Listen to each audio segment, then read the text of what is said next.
Hello there everyone, welcome back to the channel. My name is Elliot Webber and welcome to episode 3 of my TCR UK race roundup. I believe last weekend we had the third round of the 2023 TCR UK Championship. And once again, it was another great weekend of racing. We had, a great day of racing as everything was all in one day. We had once again another maiden winner and we had some underdog stories as well in the last race of the day.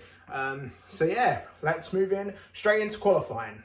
So qualifying was a bit of an average affair. I do believe we did have a red flag for an issue with Callum Newsom's car, I believe. I don't think it was a red flag.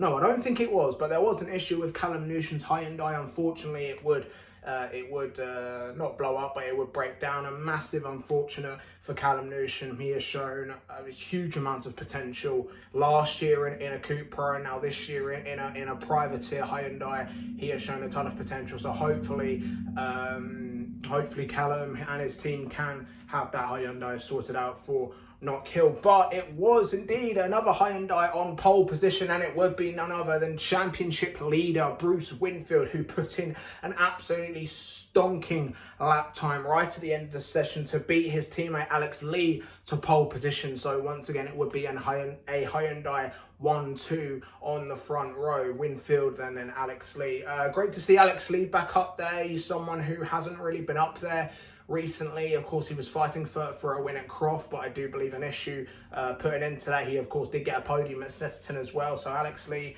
someone who realistically should be up there, given the amazing rookie season he had last year in 2022. Hopefully we can see Alex Lee more back up there in qualifying, and obviously then hopefully it would lead to more trophies and more podium results. And again, same for Bruce Winfield. It just seems like ever since he stepped foot in that Hyundai, he has just been best of the bunch, really. He extended his championship lead for getting pole position. Right now it looks like that there's no one really capable of beating Bruce Winfield. It's not even the fact that he's running away with it. It is just the fact that he is super duper consistent. And in the championship that is now very competitive, consistency is what will give you the TCR UK Championship this year. So all credit to Area Motorsport. They seem like the best team on the grid at the minute, and it doesn't seem like anyone's stopping them in their Hyundais. In P3 it was Jack Constable in his Audi, someone who of course took a pole position at Croft and would go on to take Audi's first ever win in TCR UK a couple of weeks ago at Crofts. Once again, great to see Jack Constable up there. He's someone who every single year seems to be getting better and better, debuting in 2021 in a Power Max Coupe Pro, remaining with that team and that car for 2022, where once again he would win races and be an outsider for the championship. This year moved into the Audi with Rob Boston Racing, a new team as well. Struggled at Snetterton. I don't think he scored any points at Snetterton.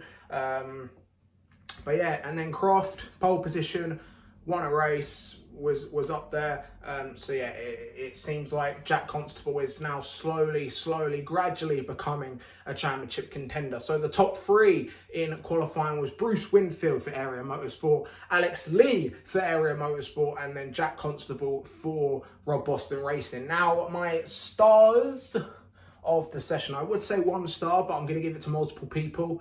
First of all, simply put, I'm going to give it to Bruce Winfield, because honestly, with the lap time he was setting in the last couple of seconds of that qualifying, I did not expect him to get pole position, and I don't think Paul O'Neill did either. If you listen to his commentary in qualifying, I'm gonna give that one to Bruce Winfield, and then my second star of the session, I'm going to give it to Luke Sargent. Now, Luke, of course, he was not in the top 10. He wasn't anywhere near pole position, but it was his first ever qualifying session in that TCR car. He hadn't done much running in it due to the fact that he did not have a race license in the first 2 rounds.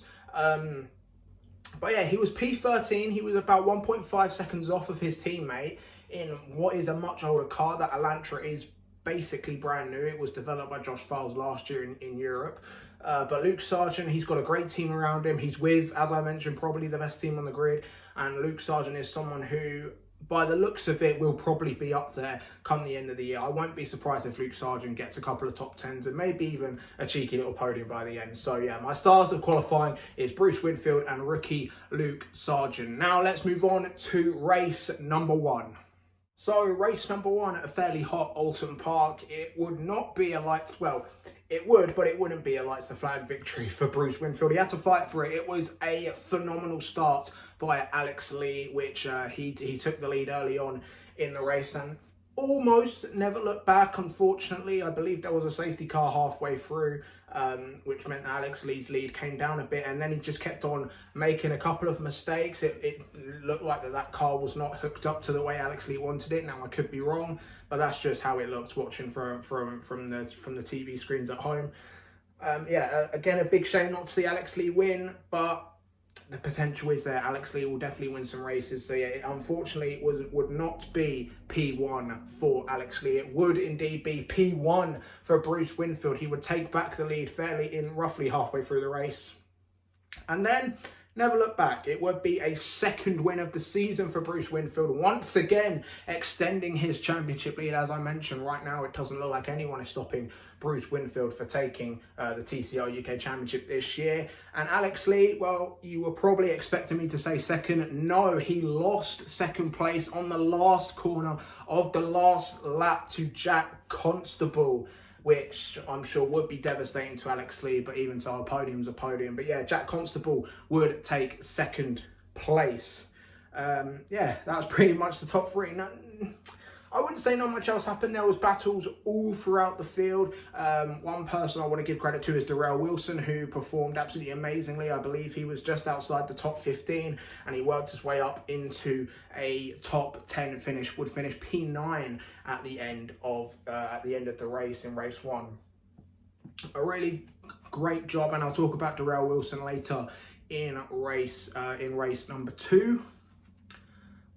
So yeah, other than that, it would be Bruce Winfield who would take the second win of 2020, his second win of 2023 from Jack Constable with Rob Boston Racing, and then Alex Lee completing the podium. P4 would be Chris Smiley, a fairly solid result for that FL5. Of course, we know that Chris was having issues with that car at Snetterton and at Croft. Of course, it is a completely brand new car, fresh off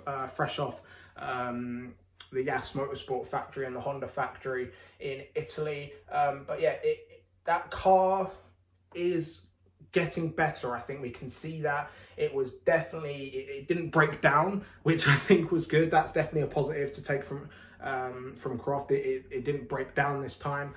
And yeah, well, of course, we know how good Chris Smiley is, and I'm sure that car will be getting race victories and will be in that championship fight. Hopefully, as a Honda fan, I hope to see Chris Smiley back up there. A big shame for Scott Sumpton. It seemed like there were much more issues on that old FK8 Civic. So hopefully, we can see Scott Sumpton up there as well, fighting for top 10s. In that old shape Honda, and hopefully Scott Sumpton gets a new shape Honda. I'd very much like to see two FL5s in the UK. Of course, Chris's is currently the only one. I know it's been teased, so hopefully Restart Racing have something planned out with Yas Motorsport, because I'd very much like to see two of those cars on the grid, and I would very much like to see Scott Sumpton's X-Swift livery, the pink and white livery on an FL5, because I think that would look absolutely gorgeous.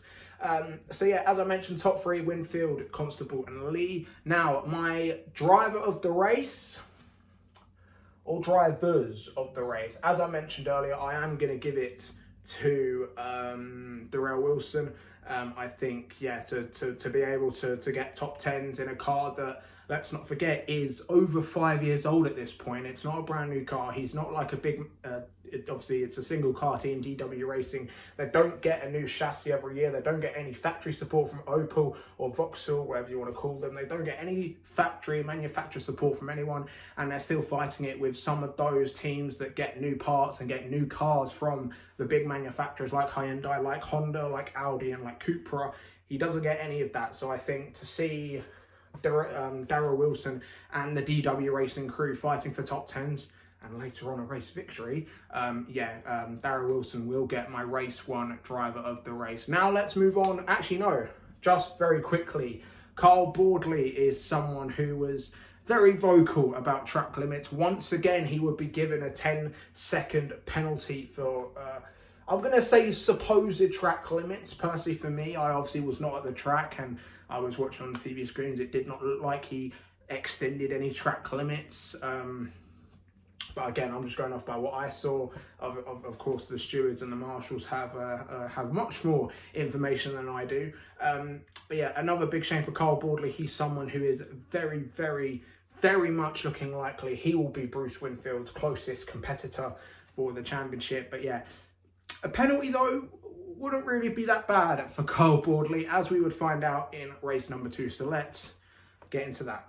So race number 2 in the top 10 reverse grid. Now, as I mentioned, Carl Boardley in race 1 was given a 10-second time penalty for track limits, which meant he would unfortunately lose the positions he made up in race 1. But it would actually mean that he would drop to 10th and would mean he would start on reverse grid pole, which would very much play into his favour, and something that I don't think he'll be complaining about now. Because, well, he took a lights to flag victory, but I'm not going to say he didn't look back, because I'm pretty sure he had to look in his mirrors a few times. We had multiple safety cars in this race, which meant Darrell Wilson and Brad Hutchinson, who was up there, were very much on his tail. Well, Darrell Wilson was for the majority of the race. It honestly looked like at some points Darrell was legitimately faster than the Carl Boardley Cupra. And honestly, halfway through this race, I was texting my dad, and we were both going, hang on here, Wilson could win this race. It could very much well be Wilson's first on-track victory. Of course, we already know he did win a race in 2021 at Castle Coombe, but that was inherited. But yeah, it very much looked like that Wilson could very well take a first on-track win and a second career overall. Unfortunately, that would not be the case. Carl Boardley, the experienced racer that he is, the very, very much elbows out kind of driver that he is, would hold on to the lead, and it would be Carl Boardley who would, I would say, finally take his maiden TCR UK win. Of course, he technically took his first win at Croft, but again, a penalty for track limits meant he lost that maiden win. But yeah, it's great to see Carl Boardley come back. He is someone who, honestly, I did not expect him to be so quick, so fast, if that makes sense. So early, I didn't expect it to be so quick so early. Carl Boardley, who, of course, I spoke to him at Snetterton in one of my grid walk videos. Please go check that out if you have not already. He said that readapting himself to front wheel drive wasn't as hard as expected. It seemed like he is very much in his own in that TCR Cupra, which is probably why he is now at his own team. So yeah, huge props to Carl Boardley, but even bigger props to both Darrell Wilson and Brad Hutchinson, who performed immensely to take both Wilson and Hutchinson both to take their first podiums of 2023. It was an absolutely amazing drive from both of them to see both two Gen 1 cars, as they're known as, on the podium in a sea of current gen cars. You know, the Gen 2s like Carl Boardley's Cupra, like Bruce Winfield's. I would say Bruce Winfield's i30N is the facelift version of the i30N, and of course, as I mentioned, the Elantra as well that's in there, the new Gen 2 Audi RS3s of Marshall, Boston of Constable, and of course with Cottam and Townsend in the other two Gen 2 Audis, in a sea of cars that are obviously completely brand new. Some are fresh off the factory. Some, of course, are second-hand, but they are still very well looked after.